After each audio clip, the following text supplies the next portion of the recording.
All right. Ready? Mm-hmm. Wait.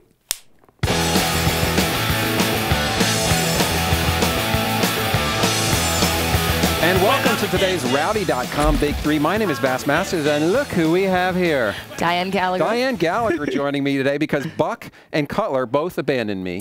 Oh, I'm so sorry. Poor thing. I'm not. I think I came out ahead.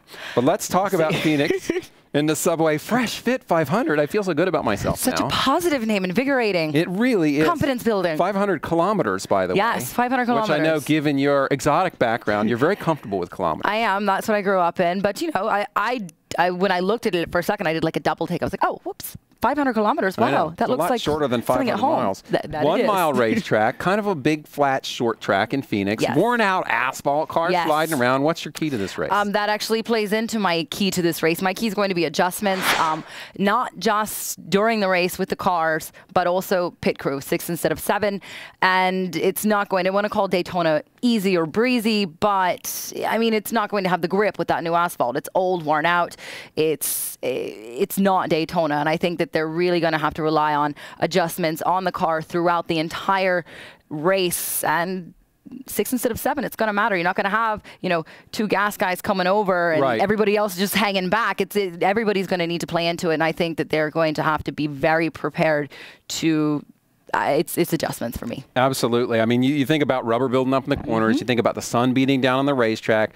You think about keeping up with the racetrack so that you're right at the end of the day. I mean, that's why a guy like Jimmie Johnson's so good here. We'll talk about drivers in just a second. Yes. But yeah, 6 guys coming over the wall. They got to adjust on the car differently from how they did it last year. And it wasn't an issue in Daytona. I think for me, the key is related to that because handling is such a big key. You're looking for grip in the corners. But if you get the car right for 1 and 2, you're probably not going to be exactly right for 3 and 4. Yes. You're going to be loose in 3 and 4 if you're right in 1 and 2. And conversely, if you get the car right for 3 and 4, you're going to be tight in 1 and 2. So you're going to, in a way, have to compromise here. Compromise, make a decision, decide, okay, what can I go with? Which corner is more important?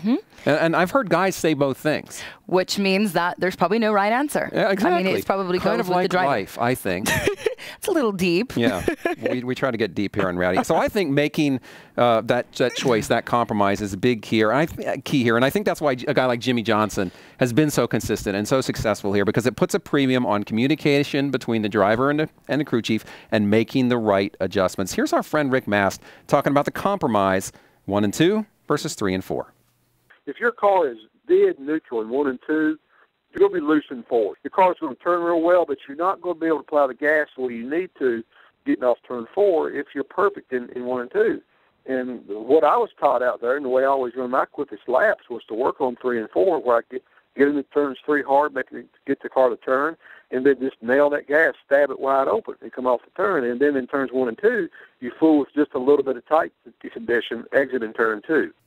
All right, let's talk about drivers, Dianne, because I know you obviously have a prowess in picking drivers since you picked Trevor Bayne to win the Daytona 500 last week. In fact, it was in writing, so I can't even act like you just made it up. I did, and I mean, you know, full disclosure, I picked 2 drivers. I picked 1 and said, okay, this is who will probably win.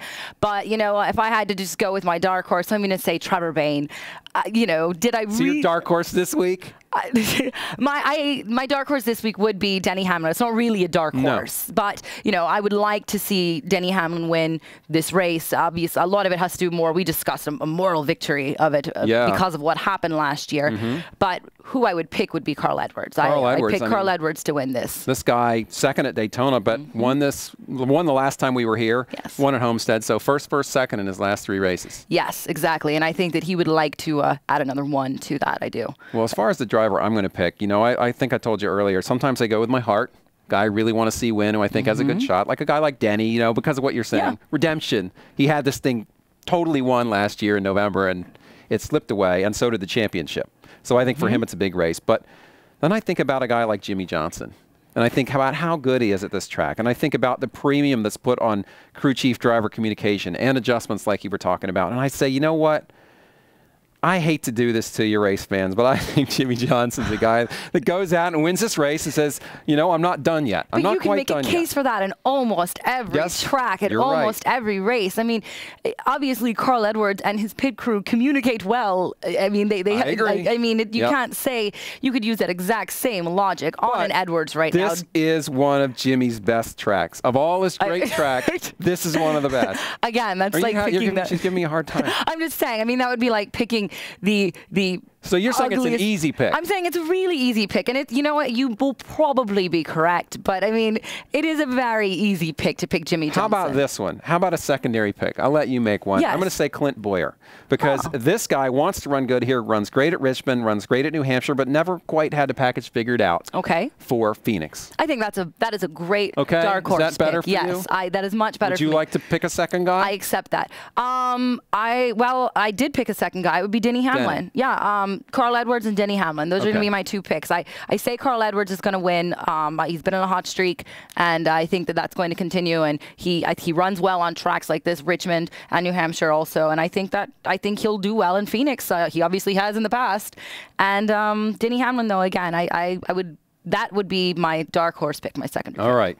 There you go. She's got Carl and Denny. I've got Jimmy and Clint. We'll see what happens on Sunday. Thanks for joining us on the Rowdy.com Big Three. We'll have her back sometime soon. Don't you worry, race fans. For now, I'm Bass. She's Diane. We'll see you next time. Thank you. Rowdy.com. Say it like it is. Say what like it is? Rowdy.com.